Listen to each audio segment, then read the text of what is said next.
Les gars, c'est l'heure. C'est l'heure de rêver pour un potentiel mondial. Plus de place au calcul. Là, ce n'est qu'un match. Là, ça se joue qu'en un match. Minimum 2 matchs. Le premier match, déjà les matchs là, ce sont les finales. Le premier match est face au Nigeria. On tape le Nigeria, ensuite on tape le vainqueur entre le Congo et le Cameroun. Les gars, plus de droit au calcul. Le football, là, ça se joue sur le terrain. Il n'y a pas de Nigeria, c'est la grande équipe, Victor aussi. Non, non, non, non, non, non. On n'est pas dedans. On n'est pas le Bénin. Là, il n'y a pas de demi-mesure. On regarde le Nigeria, œil dans œil, et on part au Maroc. On tape cette équipe du Nigeria. Il faut montrer au Nigeria qu'ils n'avaient pas le droit. Ils n'avaient normalement pas leur place d'être dans ces barrages-là. Il faut montrer ça réellement au Nigeria. Oui, on n'a pas pu se qualifier pendant les qualifications devant cette équipe ivoirienne. Mais là, on a encore la possibilité de se qualifier. Oui, c'est un parcours de combattant, un parcours difficile. Le plus grand parcours, il faut se le dire, le plus grand parcours, c'est d'abord là pour ces qualifications continentales. Parce qu'au mois de mars, là-bas, pour les qualifications intercontinentales, il faut se dire, les équipes qui sont là-bas sont quand même assez abordables. Mais là, le parcours de combattant, c'est avec vos frères africains. Et la première chose, la première étape, c'est d'abord le Nigeria de Victor Osimhen. Après, il y a l'étape Cameroun, RDC. Dans cette vidéo, je veux qu'on revienne très rapidement par rapport au match de barrage qui va opposer le Nigeria et le Gabon. Dans une prochaine vidéo, je vais revenir également, bien évidemment, pour parler du match entre le Cameroun et la RDC. Voici bien évidemment l'objet de ma vidéo. Salut les gars, salut les amis. J'espère que vous allez bien. Les barrages arrivent à grands pas. Elles vont se dérouler la semaine prochaine, vu qu'on sait qu'il y a la trêve internationale la semaine prochaine. Excusez-moi du bruit, il y a la pluie, bien sûr. Vous savez que je suis au Gabon actuellement, et au Gabon, période tropicale, il y a des pluies. Et le Gabon, bien sûr, c'est un pays vraiment avec des pluies juste extraordinaires.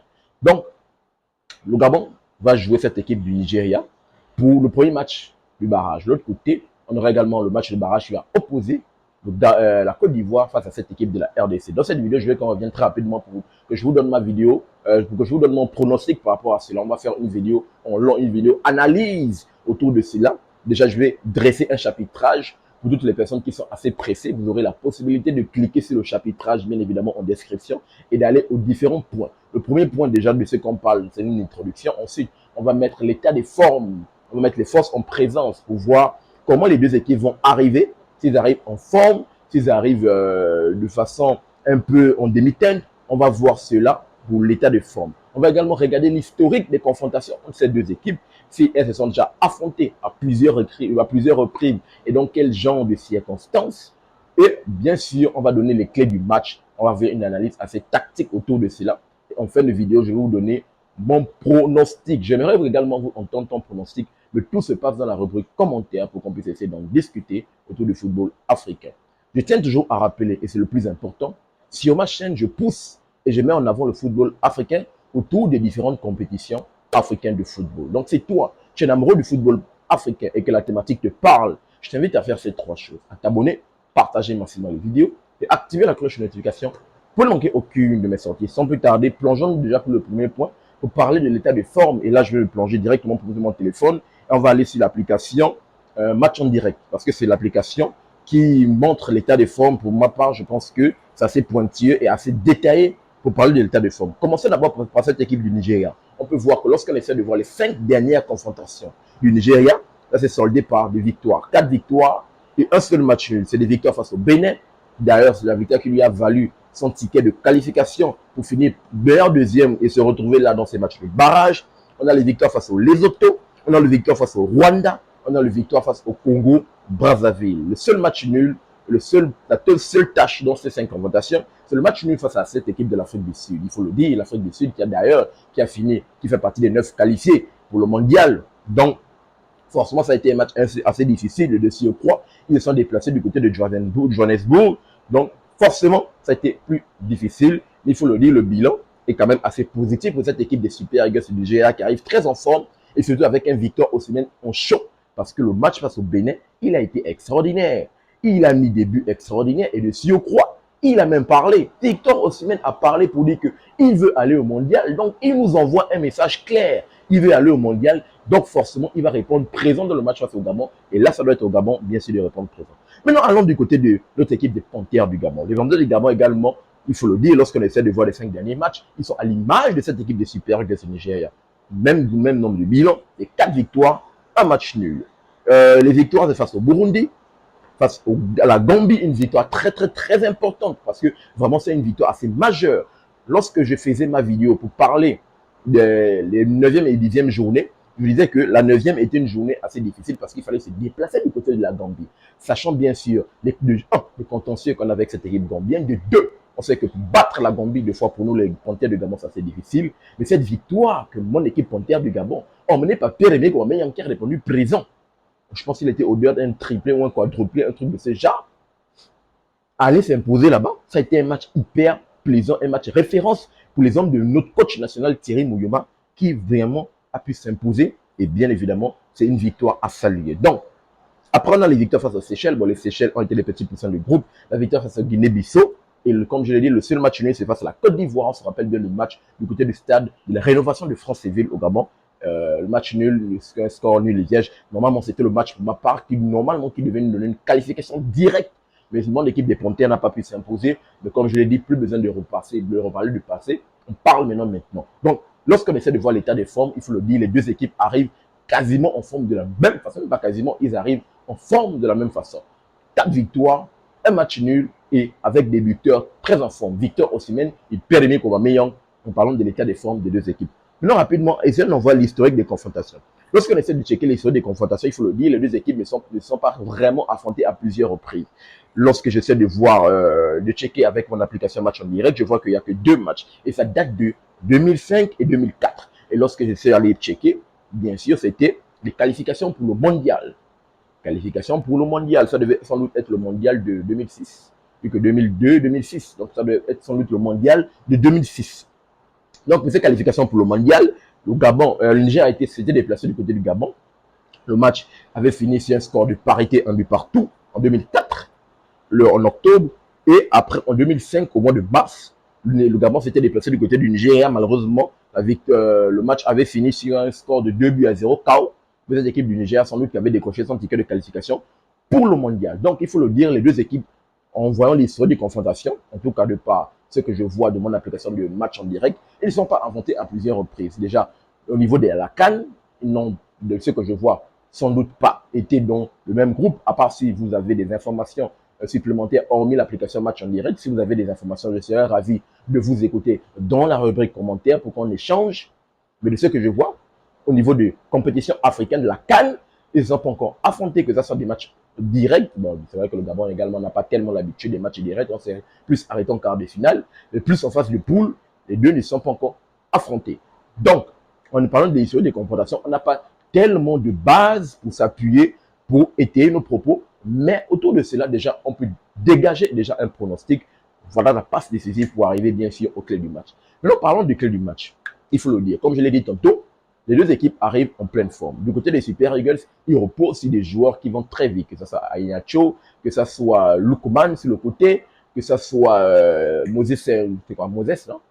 Moses, c'est également son nom, je l'oublie. On attaque avec Victor Osimhen qui est complètement en feu, qui a la capacité de marquer des buts de la tête, la capacité de marquer des buts sur des frappes, la capacité de prendre des ballons dans la profondeur. Victor Osimhen était vraiment un attaquant complet, capacité de mettre les buts de renard de surface juste au second poteau, être à la réception des ballons, des tappings. Donc, on a un Victor Osimhen qui est très en chaud, que ce soit avec son club, mais également avec sa nation. D'ailleurs, comme je l'ai dit, la victoire face au Bénin a permis à ceux qui se qualifient pour ces matchs de barrage. Et comme je l'ai dit pour nous, ils ne devaient pas se retrouver là. Il faut montrer qu'ils n'avaient pas leur place là. Et là, ça doit bien sûr se jouer face au Gabon. Donc, il faut dire du côté du Nigeria, quand même, il repose sur des joueurs qui sont très en flèche, mais également sur une défense avec Calvin Barsé, avec Ekong, le capitaine, avec également un milieu quand même assez intéressant, on a pu le constater. Donc, ils ont quand même un jeu assez solide.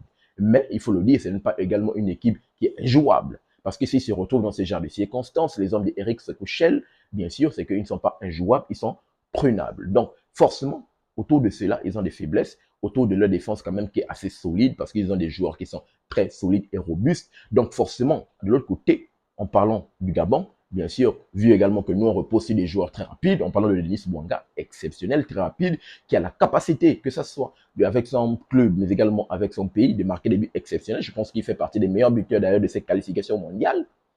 Que ça soit Pierre-Emerick Aubameyang qui a montré des choses intéressantes, bien évidemment. Que ça soit également d'autres joueurs. On a également un milieu quand même assez intéressant avec Ibrahim, donc, qui est de retour dans ces milieux de terrain, qui font une triplette avec Mario Lemina et Guilor Konga. Avec une défense quand même avec Nick Anfia, le petit du côté de Manga Sport, avec Ekwele Manga. Vraiment, on a cette paire-là entre la jeunesse et l'ancien. Parce que le petit Nick Anfia, quand même, je le trouve très intéressant. Avec Ekomi sur son côté, je le trouve même plus intéressant que Yohan Obiang. Ekomi, il a le pied, il a du répondant. Yohan Obiang avec Oyono sur le côté droit. Donc, quand même, il faut le dire, on a une équipe très intéressante. On a une équipe de Thierry Mouyuma. Pour ma part, je pense que l'équipe de Thierry Mouyuma est très intéressante. Et cette équipe, bien sûr, a la capacité d'aller plus au bout. Le seul problème, c'est qu'on est un peu trop doux. C'est ça notre problème. On est un peu trop doux. Doux dans quel sens? C'est que lorsqu'on affronte des équipes du haut du chapeau, en tout cas, qui sont très élevées au niveau du classement, que ce soit FIFA ou CAF, qui sont plus élevés que nous, lorsqu'on affronte ces équipes, on a tendance un peu à être trop doux. Il va falloir sortir les crocs. Parce que face à cette équipe du Nigeria, il faut sortir les crocs. Comme je l'ai dit, là, on ne parle pas de match où il faut jouer les points au bout de 90 minutes. Non, non, non, non, non. On veut un vainqueur. Donc, la décision peut se jouer au tir au but. Et comme je l'ai dit dans une précédente vidéo, pour ceux qui n'ont pas vu, bien sûr, le Gabon doit surtout et surtout s'appuyer également sur la séance de tir au but. Si la décision, pour ma part, je pense que la décision peut aller jusqu'à la séance de tir au but. Thierry Mouyuma doit préparer bien sûr ce compartiment. Il n'y a pas de dire que c'est une forme de faiblesse. Non, non, non, ce n'est pas une forme de faiblesse. C'est se regarder droit dans les yeux. Si dans le jeu, on n'arrive pas à arriver à contrecarrer cette équipe du Niger, parce que déjà de 1, il va falloir qu'on évite le fait de prendre de l'eau. Qui dit prendre de l'eau, c'est-à-dire se retrouver dans des circonstances comme le Bénin, prendre 1, 2, 3 buts qui vont nous amputer, ne plus avoir des chances de revenir, parce que plus vous prenez de buts, plus ça déstabilise l'équipe. Mais de surcroît, il va vraiment falloir déjà arrêter, annuler déjà le fait de vraiment contrecarrer cela. Faire un peu un match similaire à cette équipe de la Côte d'Ivoire, mais être encore un peu plus méchant que cela. Parce que le match face à la Côte d'Ivoire, j'ai été très dur avec cette équipe du Gabon. Pourquoi? Parce que, comme je l'ai dit, il y avait la possibilité de se qualifier et de ne pas se retrouver dans ce genre de situation. Sachant bien sûr que cette équipe de la Côte d'Ivoire, oui, championne d'Afrique, mais elle était prenable. Donc, on a ces genres de circonstances-là. Il va falloir que cette équipe, bien évidemment, s'appuie sur ces flèches. Pierre-Emerick Aubameyang, oui, il n'est plus le joueur qu'il était encore très jeune, très rapide, mais il a encore cette capacité de répéter les efforts et d'aller très vite en attaque, avec un Denis Bouanga également qui font une très paire, Jim Alevina qui peut également s'associer. Donc, il va falloir se reposer dessus, aller très vite et peut-être trouver la solution au bout de 90 minutes. Maintenant, si la solution ne se trouve pas au bout de 90 minutes, pour ma part, notre coach national Thierry Mouyuma doit se reposer sur la séance de tir au but. Et je pense que dans la séance de tir au but, on peut arriver à venir au bout de cette équipe du Nigeria. Et il va falloir bien sûr préparer du 1, le gardien, parce que le gardien joue un rôle hyper important et prépondérant dans la séance de tir au but. De 2 également les tireurs, parce que tout doit se jouer dans la tête. Les gars, comme je vous ai dit, il va falloir battre cette équipe. Arrivons rapidement à mon pronostic. Et par rapport à mon pronostic, bien évidemment, par rapport au pronostic, il faut le dire, l'avantage déjà de base à cette équipe, non, il n'y a pas de problème. La pression est du côté du Nigeria. Déjà, le Nigeria se retrouvait déjà dans une pression parce qu'il se retrouvait dans des circonstances où il ne devait pas se qualifier déjà de façon régulière devant l'Afrique du Sud. Et de surcroît, il ne devait même pas être parmi les meilleurs deuxièmes. Mais avec la CAF, il y a eu cette petite magouille-là, il se retrouve dans les barrages. Ok, dans les matchs de barrage, il faut le dire, la pression est sur eux. Comme l'a dit Victor Osimhen, il veut aller au mondial. Donc, ils auront une pression supplémentaire. Pour nous, oui, nous, ces gars, on veut aller au mondial. On a une génération forcément qui va jouer son dernier mondial. Et donc, elle veut également aller. Il y a une pression supplémentaire autour de cela. Mais en parlant des favoris, le favori est du côté du Nigeria. Donc, parlons des favoris, je donne un pourcentage de victoire 60-40. Je vais même très loin, 60-40. Voire même si j'essaie de réduire au vu des performances qu'on a montrées pour cette qualification, 55-45.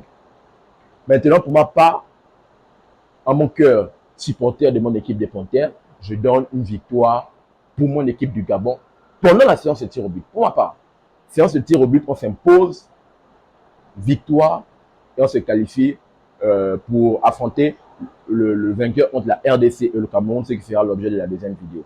Donc, voici ce que rapidement je voulais partager avec vous dans cette vidéo. J'aimerais entendre également ton pronostic de tout ce qui se passe dans la revue commentaire pour qu'on puisse essayer d'en discuter autour du football africain qu'on aime et qu'on adore. N'oubliez pas de vous abonner, de liker et surtout activer la cloche de notification pour ne manquer aucune de mes sorties. Peace. Très bientôt les gars.